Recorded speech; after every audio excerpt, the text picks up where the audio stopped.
सरकार इसमें बहुत गंभीर थी शुरू से ही कि अवैध बिल्डिंग्स बनी हैं या स्ट्रीट हॉकर्स हैं, इनको कैसा करा जाए। विधानसभा में भी पटल पे कई लोगों ने इसकी बात करी है कि और अच्छे सुझाव दिए हैं।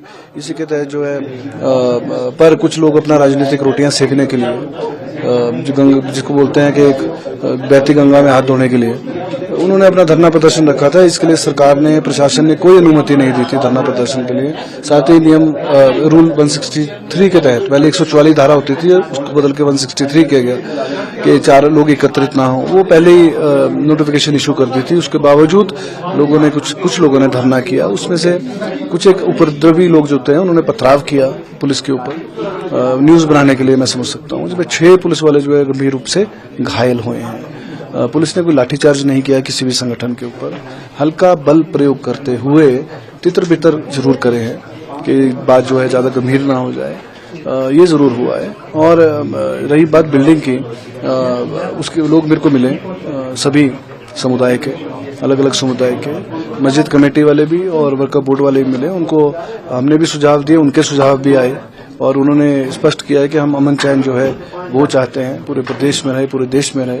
और इसी के तहत उनको सलाह दी गई कि आप नगर निगम आयुक्त से मिलिए। आज वो मिले और उन्होंने चिट्ठी सौंपी है कि और स्पष्ट उसमें लिखा है, मैं आपको भी हैंड ओवर कर रहा हूं कि जितना भी अवैध निर्माण किया है, हिस्सा है, उसको या तो सील किया जाए अथवा उसको हमें ही परमिशन दे दें कि हम ही गिराएं।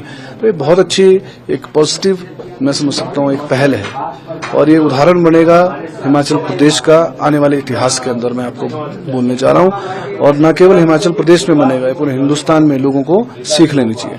देखिए ऐसा है, ये तो कोई मस्जिद मंदिर या एक समुदाय का नहीं था, ये एक समझता हूँ बिल्डिंग का मामला था, ये जो कि एक लड़ाई झगड़े से शुरू हुआ था, एक बिल्डिंग का मामला था। परंतु कुछ राजनीतिक पार्टियां या कुछ एक राजनीतिक लोग जिसको बोलते हैं, दूसरे स्टेट्स में चुनाव चल रहे हैं, माहौल कैसा खराब हो, क्या मुद्दा बनाए, क्या कंटेंट बनाए, इस सब चीज को लेकर लोग जो है झूठ बोल के या तथ्य को तोड़ मोड़ के, गुमराह करके जो पेश करते हैं ताकि लोगों के जो आपसी बातचीत है, माहौल भाईचारा का माहौल है, वो खराब हो। तो ये चलता है, लेकिन गवर्नमेंट ने बहुत अच्छी तरह इसको हैंडल किया है और मैं समझता हूँ मस्जिद कमेटी और वर्कर बोर्ड ने बहुत अच्छी पहल करी है और इसका उदाहरण जो है वो सारी स्टेट्स में मैं समझता हूँ इम्प्लीमेंट होगा। पूर्व सरकार थी, उन्होंने इनको फंडिंग की है। बिल्कुल करी है, अपनी बात तो करते नहीं है, दूसरे के भाषण मारना तो बड़ा आसान होता है, दूसरे को सलाह देनी आसान होती है, चाहे वो पटल के ऊपर हो, चाहे वो किसी स्टेज के ऊपर हो। मैं समझता हूँ 2019 में प्लानिंग हेड से, मैं आपको नंबर भी दे रहा हूँ उसका भी, वो जो है उनको मस्जिद को पैसे दिए गए। उसके अलावा अनऑफिशियल अभी रिपोर्ट, उसके तथ्य भी गवर्नमेंट उसकी जांच कर रही है, हमारी सरकार कर रही है कि उन्होंने 12 लाख रुपए जयराम ठाकुर जी ने और दिए हैं। तो किस बात, और वो भी इलीगल चीज को, और खुद ही जो है पटल के ऊपर बोल रहे नहीं जी, तो गलत बन गई है। तो मैं समझता हूँ कथनी और करनी में भाजपा सरकार जो है इनका बहुत फर्क है। देखिए वो कमेटी बनी है, पहले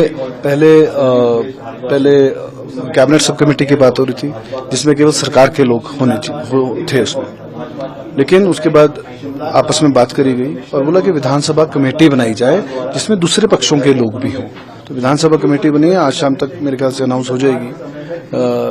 ये यही चीजों के ऊपर है कि एक वेंडिंग जोन्स बनने चाहिए हिमाचल प्रदेश में। पूरे हिंदुस्तान के जो भी कोई भी सिटीजन है उसका हम स्वागत करते हैं, अपनी लाइवलीहुड कमाने के लिए हम लोग स्वागत करते हैं, पर प्रॉपर वेरिफिकेशन के साथ। न केवल बाहर के, हिमाचल का भी कोई आदमी काम करना चाहता है, कहीं भी करना चाहता है, उसकी भी वेरिफिकेशन होनी चाहिए, उसकी पृष्ठभूमि क्या है, वो कहाँ से आया है।